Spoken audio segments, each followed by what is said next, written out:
ಇನ್ನು ಉದಯ ಟಿವಿಯಲ್ಲಿ ಸಾಕಷ್ಟು ದೊಡ್ಡ ಮಟ್ಟಿಗೆ ಹೆಸರು ಮಾಡಿದಂಥ ಅತಿ ದೊಡ್ಡ ಆ್ಯಂಕರ್ ಇದೀಗ ಅಪಘಾತದಿಂದ ಕೊನೆಯುಸಿರೆಳೆದಿರುವಂಥ ಘಟನೆ ನಡೆದಿರುವಂಥದ್ದು. ಹಾಗಾದ್ರೆ ಏನಾಗಿದೆ ಇವರಿಗೆ ಸಂಪೂರ್ಣ ಮಾಹಿತಿ ನಿಮಗೆ ಕೊಡ್ತೀನಿ. ಅದಕ್ಕೆ ಮುನ್ನ ಚಾನಲ್ ಕೂಡ ಸಬ್ಸ್ಕ್ರೈಬ್ ಮಾಡಿ ಸ್ನೇಹಿತರೆ. ಇನ್ನು ಉದಯ ಟಿವಿಯಲ್ಲಿ ಸಾಕಷ್ಟು ದೊಡ್ಡ ಮಟ್ಟಿಗೆ ಹೆಸರು ಮಾಡಿದಂಥ ಅತಿ ದೊಡ್ಡ ಆ್ಯಂಕರ್ ಕೂಡ ಅಂತಲೂ ಕೂಡ ಇವ್ರನ್ನ ಹೇಳ್ಬೋದು. ಇನ್ನು ಇಂಥ ದೊಡ್ಡ ಆ್ಯಂಕರ್ ಅವರು ಇದೀಗ ನಿಧನರಾಗಿರುವಂಥ ಘಟನೆ ಈಗ ನಡೆದಿರುವಂಥದ್ದು.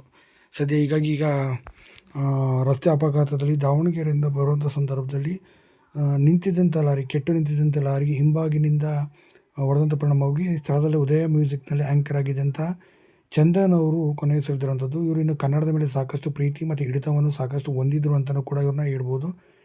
ಇಂಥ ಅದ್ಭುತವಾದಂಥ ಹಿಡಿತ ಮತ್ತು ಎಲ್ಲ ಹೊಂದಿದಂಥ ಅತಿ ದೊಡ್ಡ ನಟ ಇದೀಗ ಇದಾಗಿರುವಂಥದ್ದು, ಕೊನೆಯುಸಿರೆಳೆದಿರುವಂಥದ್ದು. ಇನ್ನು ಇಂಥ ಅತಿ ದೊಡ್ಡ ಕಲಾವಿದ ಆಗಿರುವಂಥ ಚಂದನ್ ಅವರು ಇದೀಗ ಇಳಿದಿದ್ದಾರೆ. ಸಾಕಷ್ಟು ದೊಡ್ಡ ಮಟ್ಟಿಗೆ ಹೆಸರು ಮಾಡಿದಂಥ ಚಂದನ್ ಈ ರೀತಿ ನಿಧನರಾಗಿರೋದು ನಿಜಕ್ಕೂ ಕೂಡ ಒಂದು ಶಾಕಿಂಗ್ ಅಂತಲೂ ಕೂಡ ಹೇಳ್ಬೋದು. ಏನೇ ಇರಲಿ, ಇವರ ಆತ್ಮಕ್ಕೆ ಶಾಂತಿ